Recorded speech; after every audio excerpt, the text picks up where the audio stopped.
Να καλημερίσουμε τον κύριο Γιώργο Αγριμανάκη, ο οποίος είναι υποψήφιος δημοτικός σύμβουλος με το ψηφοδέλτιο του κυρίου Αλέξη Καλοκαιρινού. Κύριε Αγριμανάκη, καλή σας ημέρα. Καλημέρα κύριε Αργυράκη σε εσάς και στους ακροατές σας. Λοιπόν, να είστε καλά. Υποψήφιος με το ψηφοδέλτιο του κυρίου Αλέξη Καλοκαιρινού. Γιατί Αλέξη Καλοκαιρινός, γιατί επιλέξατε τον Αλέξη Καλοκαιρινό? Κύριε Αργυράκη, επιτρέψτε μου πριν αναφερθώ για την επιλογή μου αυτή, να εκφράσω τη βαθιά μου θλίψη για την επικαιρότητα που συμβαίνει, ιδιαίτερα για τον άνθρωπο που πετάχτηκε σαν σκουπίδι στο λιμάνι του Πειραιά. Τη βαθιά μου θλίψη, τη βαθιά μου οδύνη για αυτό το συμβάν, το οποίο δεν περιποιεί τιμή για κανέναν να το ακούει, να το βλέπει και να το διαβάζει. Ειλικρινά θέλω να εκφράσω τη βαθιά μου θλίψη στους οικείους του και σε όλη την κοινωνία, που είμαι σίγουρος ότι θρηνεί αυτό το γεγονός. Τώρα, ερχόμενος στο κομμάτι στην ερώτηση που μου κάνετε, θα ήθελα να ξεκαθαρίσω ότι σε μένα τουλάχιστον, ό,τι αφορά το πρόσωπό μου, τη δική μου οπτική, είναι ότι η καλύτερη γνώση έχει καλύτερες επιλογές και οι καλύτερες επιλογές έχουν τα καλύτερα αποτελέσματα. Τι θέλω να πω με αυτό? Θέλω να πω, κύριε Αργυράκη, ότι έχοντας υπόψη μου πώς λειτουργεί το Δημοτικό Συμβούλιο από την τετραετή θητεία που έχω ήδη διανύσει ως αντιπολίτευση, και κουβεντιάζοντας με όλες τις παρατάξεις, τις ενδυνάμει, αλλά και όλες αυτές που απεχώρησαν κατά τη διάρκεια αυτού του αγώνα, φάνηκε ότι με τον Αλέξη Καλοκαιρινό υπάρχει κοινός τόπος, συγκλίνοντας τα προγράμματά μας του Ηράκλειο 375 που υπηρετούσα εγώ όλα αυτά τα 4 χρόνια και που θέλω να υπηρετήσω από τώρα και μετά, με αυτό το πρόγραμμα του Αλέξη Καλοκαιρινού, όπου υπάρχουν πραγματικά κοινοί τόποι, υπάρχουν κοινά σημεία πολλά, αυτοδιοικητικά και μόνο αυτοδιοικητικά, και δεν είναι καθόλου... Να σας διακόψω, σας παρακαλώ, ένα λεπτό, γιατί έχουμε μία έκτακτη ενημέρωση. Ολοκληρώστε αυτό που ξεκινήσατε να μας πείτε. Ναι, κύριε Αργυράκη, έχω να πω λοιπόν, κλείνοντας για την απάντηση που θέλω να σας δώσω, ότι η επιλογή μου έχει να κάνει με αυτοδιοικητικά κριτήρια και μόνο, στη βάση μιας προγραμματικής σύγκλησης που συγκλίνανε πάρα πολύ το πρόγραμμα του Ηράκλειο 375, αυτό που εγώ υπηρετούσα ως ερετός όλο αυτό το διάστημα, και με το πρόγραμμα που έχει ήδη καταρτιστεί για το επόμενο διάστημα, για την επόμενη πενταετία, από την παράταξη του Καλοκαιρινού, του κυρίου Αλέξη Καλοκαιρινού, Δικαίωμα στην πόλη. Έτσι λοιπόν, η κοινή τόπη ήταν αυτή. Δεν ξέρω αν με ακούτε τώρα, κύριε Αγριμανάκη. Σας ακούω, κύριε Αγριμανάκη. Με τεμποδίο. Εγώ, είναι θέμα του τηλεφώνου μάλλον. Λοιπόν, πείτε μου ξανά την ερώτηση που σας έκανα προηγουμένως και μάλλον δεν την ακούσατε. Δεν άκουσα την ερώτηση. Ναι. Τι είναι αυτό που θέλετε να αλλάξετε στην πόλη του Ηρακλείου? Τι είναι αυτό που θεωρείτε ότι είναι εφικτό και θα το προσπαθήσετε εάν σας θυμίσει με την ψήφο του ο Ηρακλειώτικος λαός? Κύριε Αργυράκη, το Ηράκλειο, η τέταρτη μεγαλύτερη πόλη στην Ελλάδα, ο τέταρτος μεγαλύτερος δήμος και ο μεγαλύτερος δήμος της Κρήτης, δεν μπορεί να στερείται το αυτονόητο. Δηλαδή αυτό την ποιοτική καθημερινότητα, αυτό του να ζει κανείς ευτυχισμένος στην καθημερινή του ζωή, στην ποιοτική του καθημερινή ζωή, στον κύκλο της καθημερινότητάς του,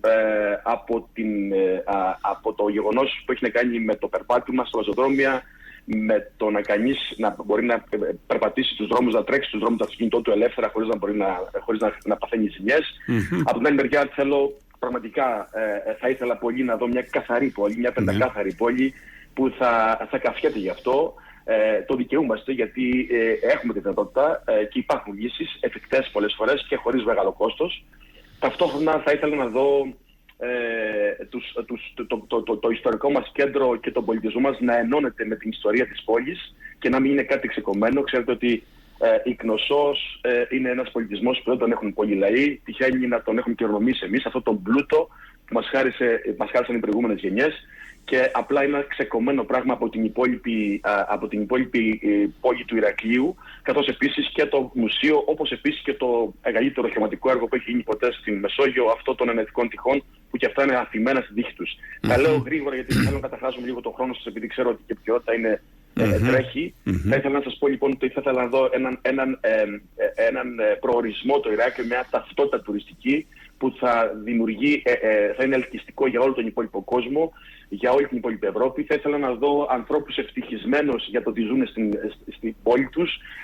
Θα ήθελα προσωπικά, και επειδή ασχολούμαι με το κομμάτι στον κλάδο της υγείας, θα ήθελα να δω πραγματικά τα θέματα κοινωνικής πολιτικής να εξελίσσονται, αλλά και τα θέματα υγείας και αλληλεγγύης.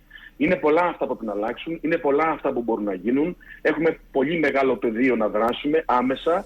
Πολλά από αυτά είναι γρήγορα και στοχευμένα και χωρίς μεγάλο κόστος, όπως είπα και προηγουμένως, αλλά ταυτόχρονα θα πρέπει να λειτουργήσει και ο άξονας των μακρόπνων μεγάλων δομικών αλλαγών του Ηρακλείου που χρειάζεται για να δημιουργήσουμε αυτόν τον ευγενή προορισμό, όπως είπα προηγουμένως, μια ευγενή ταυτότητα τουριστική που θα δίνει ζωή και πνοή σε όλη την οικονομία της πόλης. Ταυτόχρονα θα ήθελα να πω με αυτό ότι το Ηράκλειο δεν είναι μόνο το αστικό κέντρο, η μικρή πόλη, αλλά είναι και το περιαστικό, καθώς επίσης και τα χωριά του.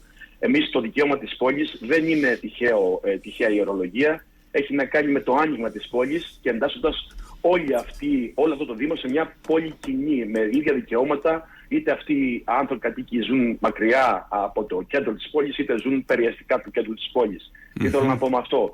Να δημιουργηθούν υπηρεσίες εξωστρέφειας, να φύγουν αποκεντρωμένες υπηρεσίες και να αποκεντρωθούν μάλλον υπηρεσίες και να πάνε περιαστικά του Ηρακλείου, να μπορεί ο κάθε πολίτης άνετα, χωρίς να συνοστίζεται στο κέντρο, να λειτουργεί την καθημερινότητά του, να δημιουργήσουμε το πράσινο που χρειάζεται, να εκπονήσουμε σχέδια, κύριε Αργυράκη, για το νέο οδικό άξονα που φαίνεται να διχοτομεί το Ηράκλειο και που θα πρέπει να το κάνουμε ένα πράσινο άξονα οδικό που θα δίνει αξία και όχι να διχοτομεί το Ηράκλειο, με ειδικά σχέδια και ειδικές παρεμβάσεις. Θα ήθελα πάρα πολύ να εκπονηθεί και ήδη είναι σε εξέλιξη ένα μεγάλο σχέδιο και θα ανακοινωθεί σύντομα με το πρόγραμμά μας αυτή η φυγή του αεροδρομίου από την Ελικαρνασσό, να δημιουργήσουμε μια μετροπολιτική πόλη σε μια ευρύτερη, να ενώσουμε αυτή την πόλη με το Μετροπολιτικό Δήμο, με μια διπλή αναγέννηση που θα ενώσουμε το παραλιακό μέτωπο, την Αλικαρνασσό με την υπόλοιπη πόλη, να κάνουμε έτσι αυτό τη μεγάλη ανοιχτή πόλη, την ενιαία πόλη που θα έχουν όλοι τα ίδια. Δηλαδή τις επόμενες ημέρες η παράταξή σας θα καταθέσει συγκεκριμένη πρόταση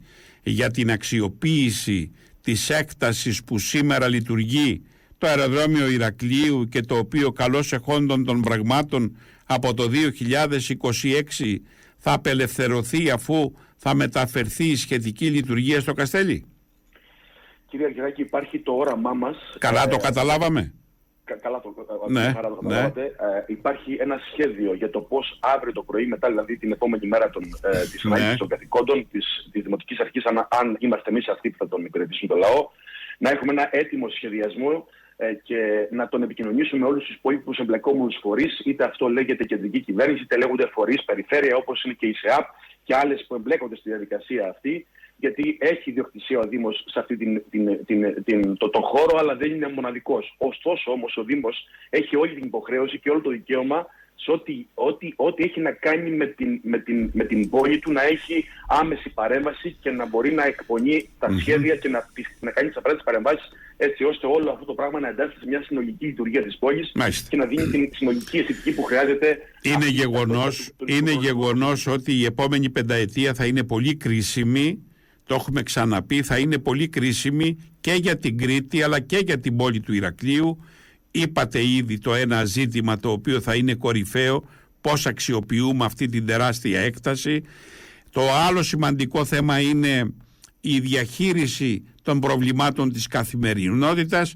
Το τρίτο επίσης είναι ο σχεδιασμός και η υλοποίηση του βόρειου οδικού άξονα Κρήτης που θα μοιράσει στα δύο την πόλη, ένα ζήτημα που πρέπει επιτακτικά και μεθοδικά να διεκδικήσει η επόμενη Δημοτική Αρχή, να υπάρξει ένας άλλος σχεδιασμός που να μην δημιουργεί προβλήματα στην ανάπτυξη της πόλης. Είναι πολλά τα ζητήματα και κρίσιμα ζητήματα που πρέπει να αντιμετωπιστούν την επόμενη πενταετία.